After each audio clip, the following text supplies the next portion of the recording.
Aduh, ternyata nggak bener ya info ini. Mana aku udah share link ke grup lagi. Hapus aja deh. Semoga aja belum ada yang lihat. Kenapa sih?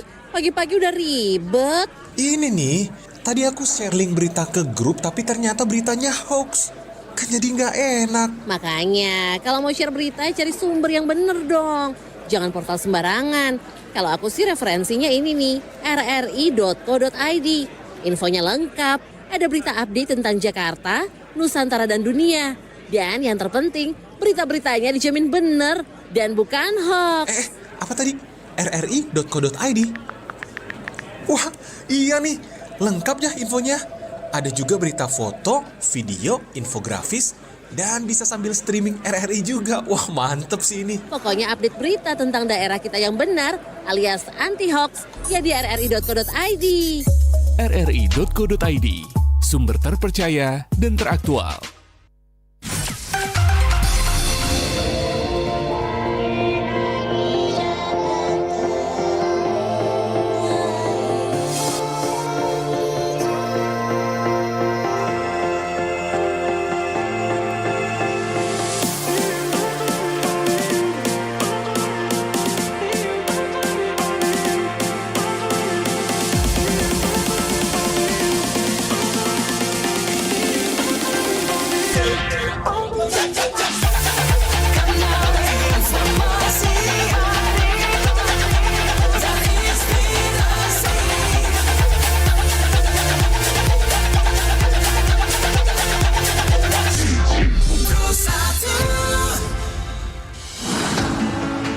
Pro 1 RRI Singaraja mempersembahkan Mosaik Indonesia, siaran yang memberikan informasi di bidang pertanian. Kalau dibilang buah musiman sih enggak ya, karena di sini enggak ada sistem stroberi. Perikanan, kesehatan, pariwisata dan lain sebagainya. Jadi kalau kita bicara meningitis adalah suatu keadaan radang selaput otak. Mosaik Indonesia disiarkan setiap hari dari pukul 4 sampai dengan pukul 5 sore. Untuk siaran berjaringan setiap hari Kamis. Bagi Anda yang ingin diliput di acara Mosaik Indonesia, hubungi kami di 0362 246644 atau WA di 0811 399 9790. Hanya di Pro 1 RRI Singaraja. Kanal informasi dan inspirasi Pro 1.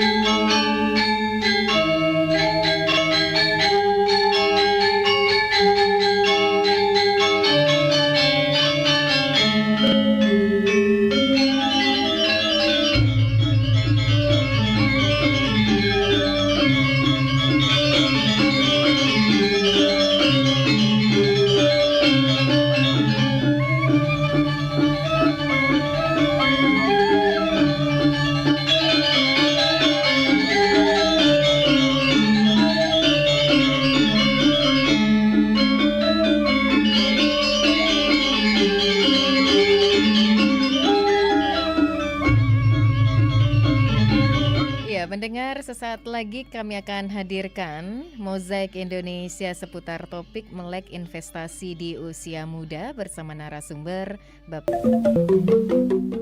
Iya, pendengar Mosaik Indonesia seputar topik melek investasi di usia muda telah hadir narasumber Bapak Gede Widiatnyana Pase SPD MSI Ciapa. Ya, kita sapa narasumber sore hari ini pendengar. Om Swastiastu. Swastiastu. Selamat sore Pak Sore. Pase. Ya. Ya, apa kabar Pak sore hari Ya, ini? baik sekali hari ini. Saya senang sekali diundang di Pro RRI Singaraja menjadi narasumber terkait dengan topik melek investasi di usia muda. Wah, luar biasa, melek investasi di usia muda. Ya, ini memang yang namanya masih muda itu cukup menarik Pak ya. Kalau sudah mulai berinvestasi dan belajar dari sekarang, yang namanya bisa mengakses baik itu online, sosmed dan lainnya. Ini khususnya bagi generasi muda, usia muda, generasi Z, Gen Z ya, Gen Z ya Pak tuh istilahnya gitu ya. Kalau menurut Pak Pasek, kira-kira perkembangan hingga saat ini begitu ya, untuk Gen Z ataupun anak muda yang bisa dikatakan masih usia muda berinvestasi itu sejauh mana perkembangannya kalau menurut Pak Pasa? Ini selaku profesinya selaku dosen ya Pak ya? Selaku akademisi ya. Mungkin selaku akademisi, oke. Perkembangannya ini cukup menarik ya, cukup signifikan dari tahun ke tahun ada peningkatan sebenarnya. Dari mulai orang memulai investasi, misalnya di saham ada peningkatan untuk menaruh modalnya di sana. Tapi ada yang kasus-kasus tertentu orang nggak tahu kemana sih harus kita berinvestasi yang sebenarnya banyak usia muda ini kemana kita harus investasi. Nah untuk itu kita harus mengetahui instrumen-instrumen apa sih harus kita pakai dalam berinvestasi seperti itu Mbak Ayu. Saya panggil apa ini Mbak apa gimana? Oh boleh saja. Boleh saja ya. Senyamannya saja Pak ya saja, kalau ya. ingin memanggil ya. Apalah artinya sebuah nama begitu. Ya. Oke, baik. Ya, tapi intinya memang sebagai seorang akademisi itu cukup membanggakan ya. Jikalau ada mahasiswa-mahasiswinya yang sudah mulai berinvestasi sejak dini begitu, apalagi di usia muda. Tapi kira-kira selama ini investasi apa sih yang Bapak sering temui untuk anak usia muda? Ya, kalau sering investasi kita harus tahu instrumennya dulu, instrumen investasi. Kalau kita berbicara investasi, kita kan harus menanamkan modalnya. Banyak sih anak-anak muda asal investasi itu loh. Asal investasinya itu kayak gimana? Ya, investasi bodong, artinya dia menaruh uangnya itu di sejumlah investasi dengan tertarik return yang tinggi. Padahal itu kan tidak seharusnya seperti itu. Kita harus mengetahui risiko apa. Kan nggak mungkin seperti ada contohnya itu, Pak? Skema Ponzi itu, di mana uang anggota itu dipakai untuk membayar investasinya yang awal itu loh. Itu berbahaya sekali skema Ponzi itu ya. Namanya investasi bodong ya. Investasi bodong, itu berarti sudah ada korbannya Pak ya? Sudah ada korbannya, banyak itu korbannya. Nah kita harus tahu anak muda itu kan artinya antara kebutuhan keinginan itu kan harus tahu kita lah. Boleh kita misalnya seperti saya contoh membeli iPhone antara kebutuhan dan keinginan. Kalau misalnya jadi konten kreator kan bagus itu. Kalau untuk gaya-gayaan nggak bagus. Nah makanya kita harus tahu investasi itu seperti apa nanti, instrumen yang kita gunakan apa itu loh. Itu di usia muda harus kita tahu. Kita harus melihat bagaimana investasi itu dipilih, instrumennya banyak sekali. Kita sebagai akademisi yang kita harus tahu mana sih investasi yang benar, instrumen apa sih yang harus kita berikan nantinya gitu loh. Itu Mbak. Selain menghindari adanya investasi bodong, itu apa yang kira-kira dilakukan anak usia muda sampai saat ini supaya benar-benar arahnya tuh yang jelas, yang benar untuk berinvestasi gitu? Mungkin ada investasi yang cocok untuk anak muda gitu loh Pak. Banyak sekali. Kalau saya berbicara seperti itu, misal saya berikan, kita harus berpangkat letnan dulu. Apa itu letnan? Mungkin ada singkatan ya? Apa itu Pak? Apakah singkatan? Artinya kita berinvestasi leher ke atas dan ada networking di sana. Leher ke atas dan ada networking. Leher ke atas dan networking. Artinya investasi ke atas kita harus memiliki pengetahuan di sana itu loh. Leher ke atas artinya brand kita harus main, kemudian ada networking gitu loh. Contoh kalau kita leher ke atas ya investasi ikut pelatihan seperti itu, pelatihan tentang investasi. Kemudian salah satunya tamat SMA kita kan bisa kuliah nanti dulu. Kuliah nanti di sana diberikan teori-teorinya. Saya mengampu kebetulan manajemen portofolio, di sana ada saham, instrumen apa sih yang diberikan. Itu loh. Kemudian networking, kita harus membuka jaringan, sama kuliah di situ juga membuka jaringan di sana. Kan kita nggak mencari ilmu, tapi kita mencari networking, karena kebanyakan kuliah di situ kan yang sudah bekerja. Nah, networkingnya kita di sana, kita bisa melakukan investasi di sana. Kita tidak hanya perlu modal, uang, tapi juga teman juga investasi seperti itu. Baik. Dengan sudah mengusung letnan itu, letnan.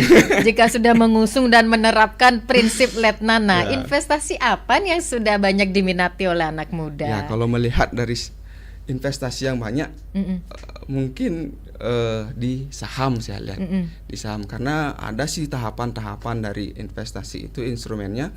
Kalau kita lihat paling sederhana itu ya ada deposito, paling kecil itu investasi deposito resikonya paling kecil. Kemudian ada lagi yang namanya disebut dengan reksadana. Reksadana itu kalau kita lihat dia ada manajemen manajer investasinya. Kita cuma memberikan dana aja, nanti manajer yang memutar uangnya seperti itu. Kemudian nah saham inilah yang biasanya paling tinggi high risk high return. Kemudian ada lagi cryptocurrency sekarang.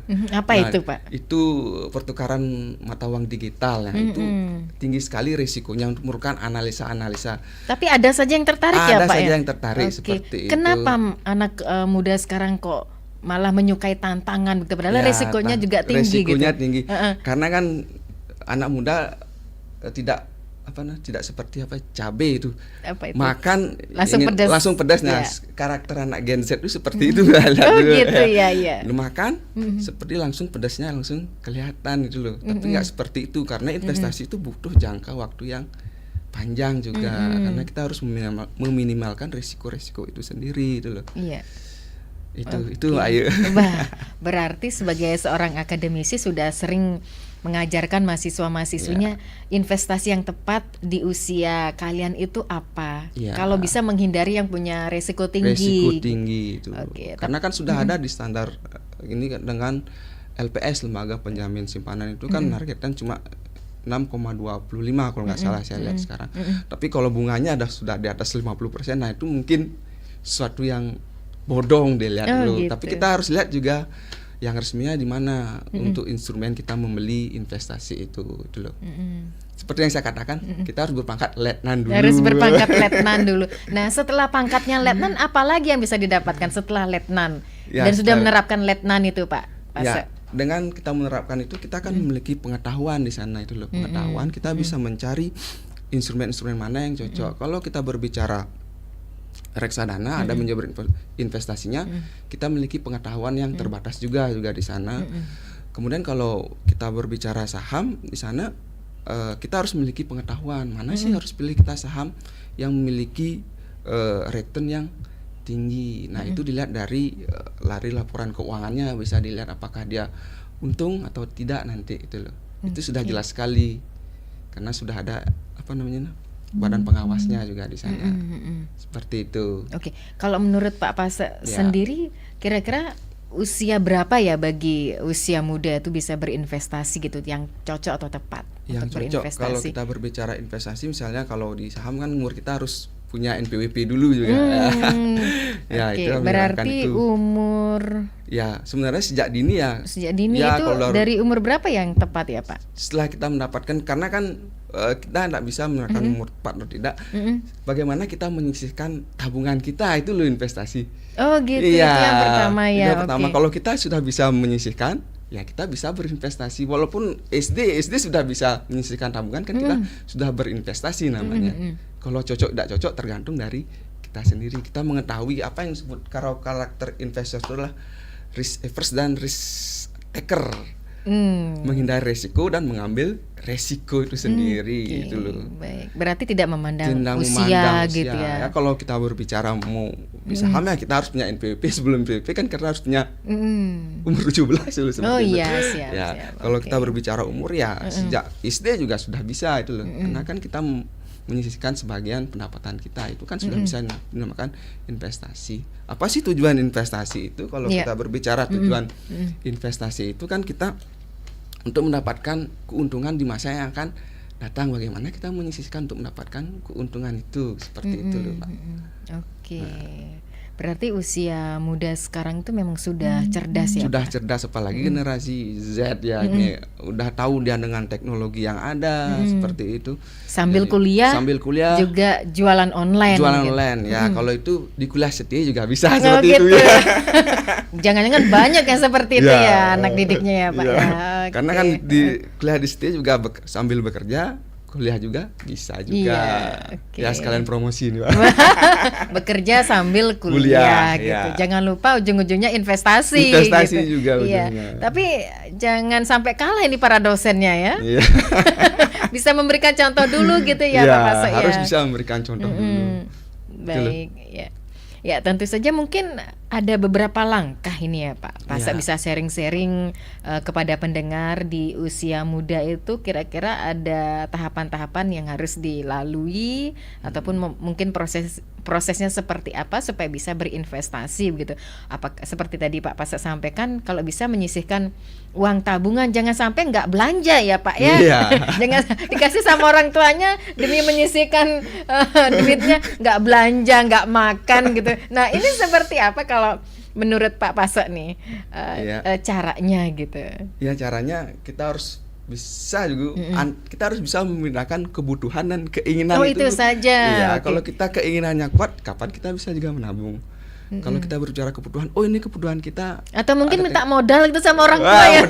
Iya, iya Pak. Ya bisa jadi ya. Bisa jadi seperti bisa itu. jadi. Oh, boleh seperti itu Ya, Pak ya untuk berinvestasi. Untuk berinvestasi bisa seperti jadi itu. minta modal dulu sama orang tua. Ya. Keinginannya apa nih? Pingin jualan online apa kira-kira gitu keinginannya ya. apa, kemudian sesuaikan dengan passion kita, apa sih yang kita sukai ya. Kalau kita nggak sukai ya percuma juga. Oh gitu. Ya, itu kalau kita berinvestasi harus fokus. Misalnya kita berinvestasi di bidang pendidikan, ya kita fokus bidang pendidikan itu loh. Apa yang bisa diinvestasikan di bidang pendidikan Pak? Pendidikan itu misalnya jasa, kan banyak sekarang ada franchise tentang pendidikan itu. Oh gitu. Franchise kita bisa investasikan dana kita di sana. Apa namanya tuh, ada return yang akan kembali kan. Kita memiliki jasa juga, mencerdaskan kehidupan bangsa, kita dapat cuan juga, nah seperti itu ya. Tapi ngomong-ngomong Pak Pasek, apakah sudah berinvestasi jangka panjang Ya, ini sudah, apa saya kira-kira? ada beberapa investasi di saham juga, saya melihat ada dividen, ya saya di sana juga berikan. Kemudian ada franchise dan pendidikan, saya juga ada di sana. Kenapa itu. tertarik investasi di bidang itu Pak? Ya karena lihat prospeknya, karena pendidikan itu kan nggak pernah mati dulu. Oh gitu. Sama juga kalau saya berinvestasi di saham kan ada dividen, makanya lihat laporan keuangannya, yang saham apa yang memberikan dividennya, itu kita taruh investasi kita. Karena kan kalau kita berbicara uang kan ada inflasi. Nah kalau ini kan terus mengikuti dia. Kan kita terbentuk saham tuh tergantung dari harga pasarnya itu loh. Penjualan, pembeli. Nah tergantung sekarang isu-isu yang ada. Kalau isunya jelek ya turun harganya. Kalau isunya bagus dia akan naik gitu loh. Tapi dia tidak akan berpengaruh dengan inflasi nantinya, seperti itu. Ada tantangannya. Apa Tantangannya itu, seperti saya katakan, letnan kita harus belajar dulu. Oh gitu, di sana doang. Oh kuncinya cuma itu aja ya Pak ya. Kita belajar dulu kalau kita. Tapi ada nggak yang tidak menerapkan letnan tapi berhasil? Kira-kira gimana? Kira-kira itu sama seperti apa? Kayak meragukan gitu meragukan ya. Karena kita harus belajar dulu itu loh, walaupun di mana itu apapun kalau kita tanpa belajar, tanpa edukasi itu nggak mungkin berhasil, karena kita harus pelajari bagaimana sih investasi itu untuk meminimalkan resiko. Nggak mungkin kan kita menanamkan suatu modal kita nggak tahu resikonya seperti apa. Kita harus, karena tujuan investasi kan cari cuannya, itu seperti itu loh. Kita harus cari cuannya, bagaimana sih cuannya ini gitu loh. Risikonya yang minimal ya, kita ada namanya, kalau di SETI itu ada nama mata kuliah studi kelayakan bisnis namanya di sana. SKB ya. SKB. Kebetulan saya juga mengampu di sana. Nah, aspek-aspek apa yang harus kita perhatikan apa sehingga kira-kira ya, Pak Pasek? risiko banyak sekali, ada aspek keuangan, pemasarannya bagaimana, kemudian aspek hukumnya, legalitasnya. Kita harus perhatikan semua di aspek-aspek itu. Pertama dari aspek hukum, kalau kita nggak aspek hukum nggak tercapai ya nggak bisa usaha dijalankan itu loh. Kan kita harus mendapatkan izin dulu mendapatkan usaha. Kalau enggak ya enggak bisa usaha jalan itu. Kemudian dari aspek pemasaran, bagaimana kita cara memasarkan, target pasarnya siapa. Kita membuka investasi nggak ada target pasar ya percuma itu loh. Itu Mbak Ayu. Itu yang harus diperhatikan ya Pak ya. Studi kelayakan bisnis Ya, banyak ini Pak ya. Iya. Tapi sering nggak ketika sudah berjalan berinvestasi itu ada kendala? Tapi yang namanya kendala pasti aja ya, ada ya Pak. Kendala pasti aja ada itu loh. Karena kan kita ada, kalau berinvestasi di saham misalnya, kalau ada isu-isu negatif pasti harga saham itu pasti akan turun, itu loh kendalanya. Cuma kendalanya kalau kita baru pertama kali mulai, kita bingung kemana kita harus invest itu loh. Kita mau di saham nih soalnya, kita harus kemana ini ya gitu. Sekarang sudah ada sebenarnya. Seperti saya katakan, kita harus banyak belajar kemana kita harus tahapannya. Karena saham itu kan banyak sekarang sekuritasnya. Di Bali ada yang saya tahu, Mandiri Sekuritas ada juga, BNI Sekuritas. Kita bisa di sana.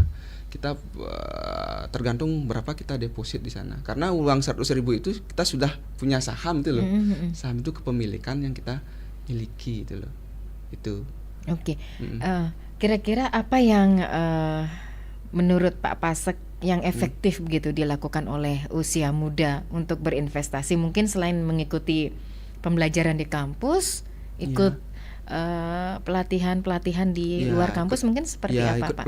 pelatihan mungkin bisa ikut seminar, bisa itu seminar, atau seperti saya katakan ada networking, kita punya teman loh, temennya ikut ini, kita bisa belajar. Oh gitu. Ya secara otodidak kan, misalnya saya ini ikut di saham, ikut saham gimana caranya masuk, nanti diberikanlah langkah-langkahnya seperti itu. Makanya kita harus seperti yang katakan letnan, kita belajar ke atas, kemudian ada networking, kita punya jaringan teman, kita bisa bertanya di sana. Kalau networkingnya Pak Pasa udah sejauh mana sih? Kira-kira boleh nggak di sharing-sharing sama sharing-sharing pendengar? ya teman-teman, mungkin dari teman-teman komunitas di dosen, mungkin kita sering-sering gitu. karena kan kita akan ikut pelatihan seminar juga. Itu seminar apa saja Pak yang diikuti yang efektif gitu? Ada banyak seminar tentang investasi di usia muda ada juga. Nah, kita ikuti bagaimana sih langkah-langkahnya tentang tentang cryptocurrency yang seperti itu, tentang saham, tentang obligasi. Kita ikuti seperti itu seminar-seminar yang ada seperti itu. Oke, ya jangan sampai hanya menerima, mengikuti tapi tidak dipraktekkan. Tidak dipraktekkan. Saya mengikuti teori, saya praktekkan juga gitu loh. Ya, bagaimana gitu. sih keadaan di lapangan seperti apa? Biasanya kan kalau kita teori tapi nggak praktekkan kan omong doang jadinya itu ya. Kita harus memang praktekkan dulu seperti apa sih kondisi supaya balance gitu ya. Supaya balance. Apa yang didapatkan itu diterapkan. Oke, siap. Diterapkan seperti itu. Baik, sepertinya menarik ya pendengar ya obrolan kita sore hari ini. Memang berinvestasi sejak usia muda itu seperti Pak Pase selaku akademisi menyampaikan, kita harus menerapkan yang namanya letnan. Jangan lupa ada yang namanya serba digital begitu ya serba Pak. Digital. Serba digital itu mari kita manfaatkan. Bagaimana juga berinvestasi secara online. Kita akan lanjutkan perbincangan Mozaik Indonesia selepas lagu berikut ini. Investasi bodong. Kehilangan uang ratusan juta, korban investasi bodong alami depresi. 2 tahun tertipu investasi bodong, korban rugi ratusan juta rupiah. Praktik penipuan dengan tawaran investasi bodong masih terus memakan korban. Jangan sampai Anda tergiur dan menjadi korban selanjutnya. Waspadai investasi bodong, cermat sebelum berinvestasi.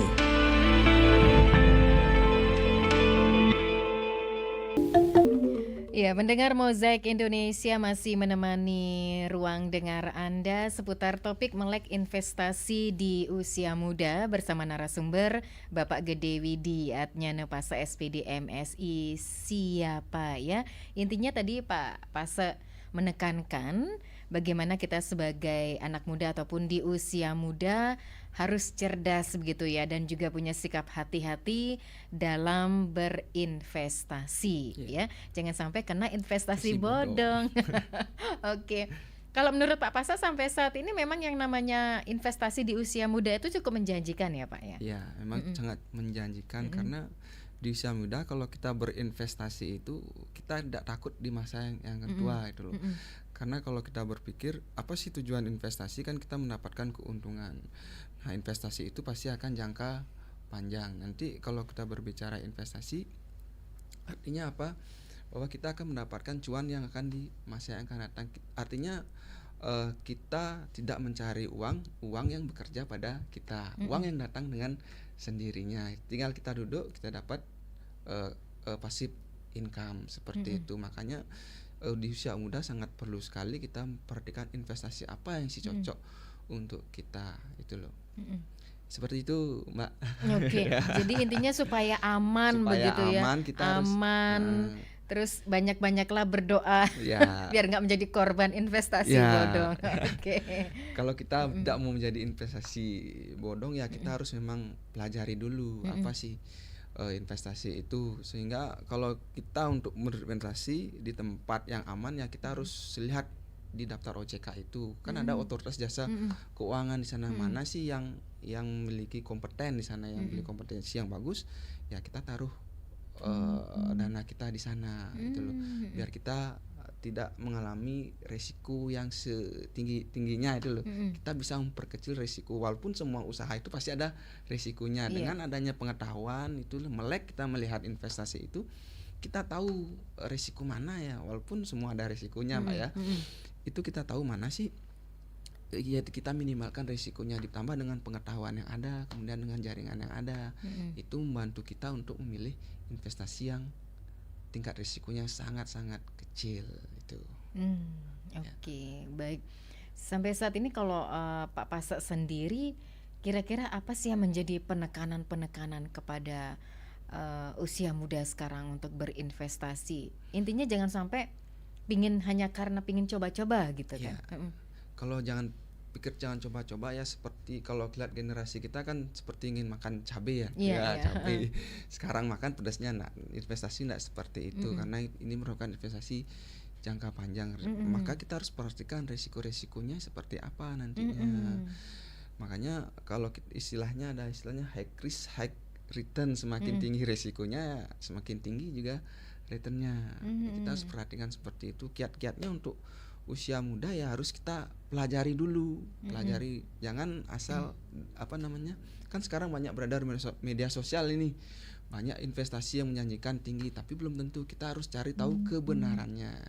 Seperti itu. Tapi banyak yang tergiur sepertinya seperti ya, itu banyak ya Pak tergiur Pase. ya. Seperti makan cabai tergiur karena ingin cepat.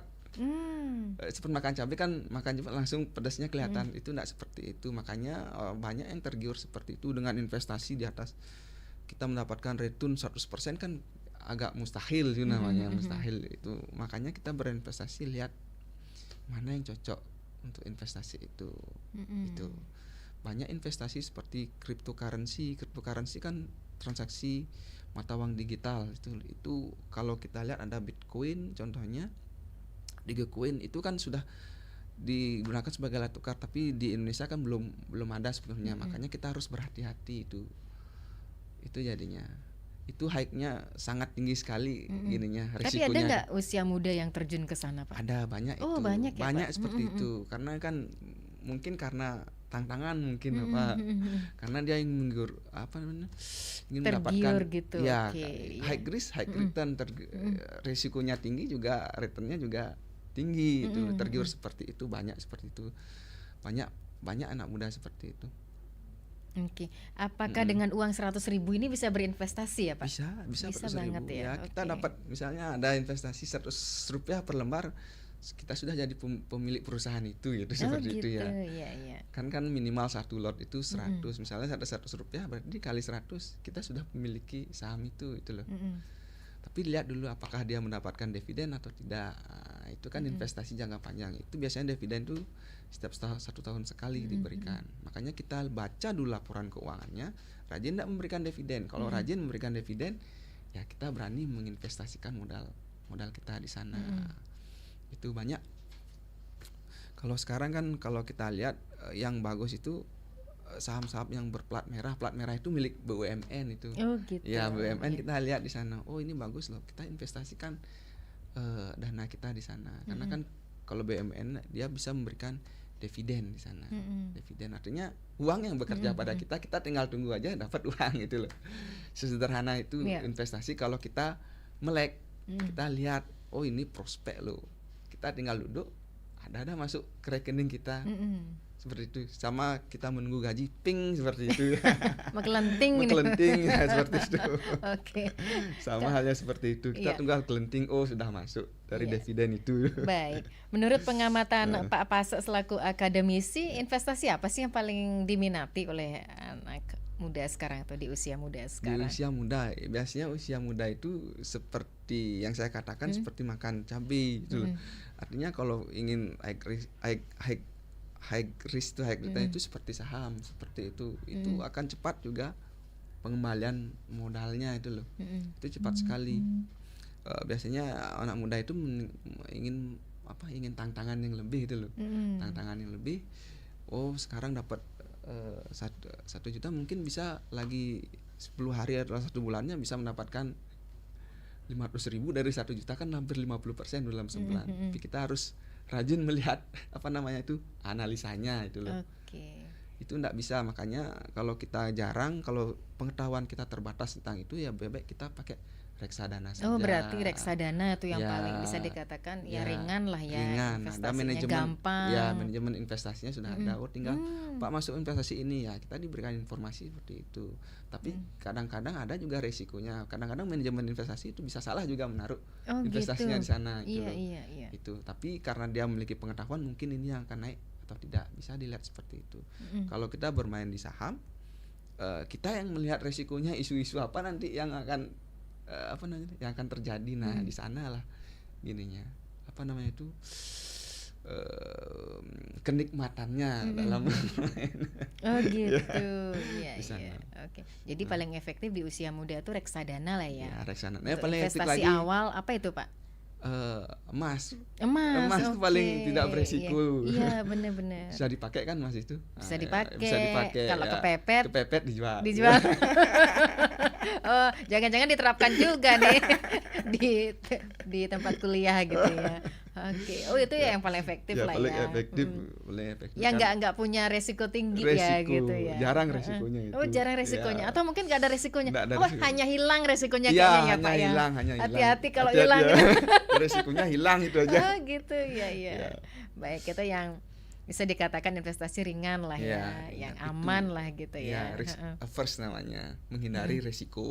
Menghindari resiko, jangan sampai mengambil resiko berinvestasi. Oke. Nah, kalau kita atau Bapak menganjurkan gitu di usia muda itu lebih baik investasinya emas, apakah perlu menerapkan letnan itu, Pak? Apakah masih perlu ngikut-ngikut seminar dan sebagainya? Kalau ya memang itu makanya kalau kita berinvestasi kan kita harus berpikir jangka panjang gitu loh. Berarti masih perlu sangat seminar-seminar. Ikut masih perlu untuk meningkatkan diri itu loh, meningkatkan diri. Masa hanya sebatas ini loh.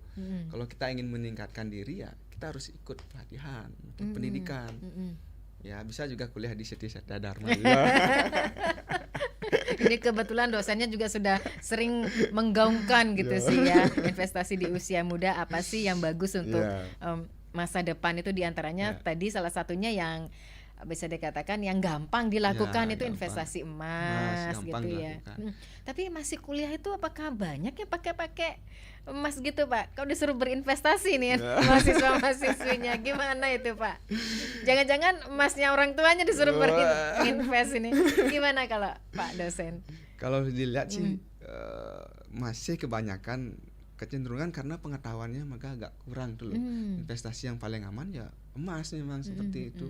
Kalau kita berbicara di manajemen portofolio juga ada saham, bagaimana kita memilih saham-saham di sana gitu loh.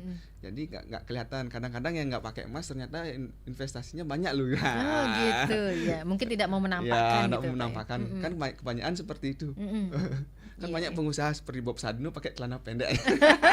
Tapi asetnya di mana-mana gitu. Di mana-mana. Nah, itulah mungkin tujuan investasi ya, Pak ya. Jadi kita berinvest dulu, ternyata di balik itu punya aset banyak. Iya, punya aset. Gitu. Iya. Sekarang agak gimana ya bilangnya? Apa gimana tuh, Pak? Usia muda sekarang. Dia ingin menampilkan keinginannya pakai barang-barang wah, tapi itu bukan kebutuhan sebenarnya itu loh. Kalau kita menjadi content creator kan enggak masalah pakai itu senjatanya gitu senjatanya karena kan kameranya bagus. Nah, itu kan bukan investasi juga. Investasi bagaimana kita menghasilkan uang di sana. Kan tujuan investasi kan jangka panjang gitu loh. Kalau kita hanya sekedar keinginan ya agak sulit juga gitu loh. Itu yang membedakan generasi di usia muda sekarang antara keinginan kebutuhan agak sulit dibedakan. Dia lebih menginginkan keinginannya itu loh daripada kebutuhannya itu loh. Kalau kita berbicara investasi kan kebutuhan di masa yang atau kan mungkin datang. Karena mengutamakan gengsi kali ya, atau gimana? Gengsi juga. Itu mengutamakan gengsi juga kan keinginan. Gengsi itu kan dari keinginan kita betul. Itu keinginan kita. Jadi agak sulit sekarang untuk generasi, makanya kita harus melek dia bagaimana sih pemilihan instrumen yang tepat nanti pada saat usia tua udah uang yang bekerja pada dia itu. Tinggal kita duduk, istilahnya kalau gaji kelenting. Itu yang paling penting kan, kita nggak perlu repot lagi bekerja untuk karena uang sudah bekerja pada kita itu loh.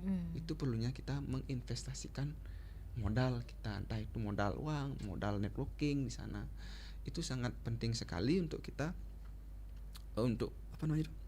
untuk modal uang dan modal networking, karena itu akan saling beriringan gitu loh.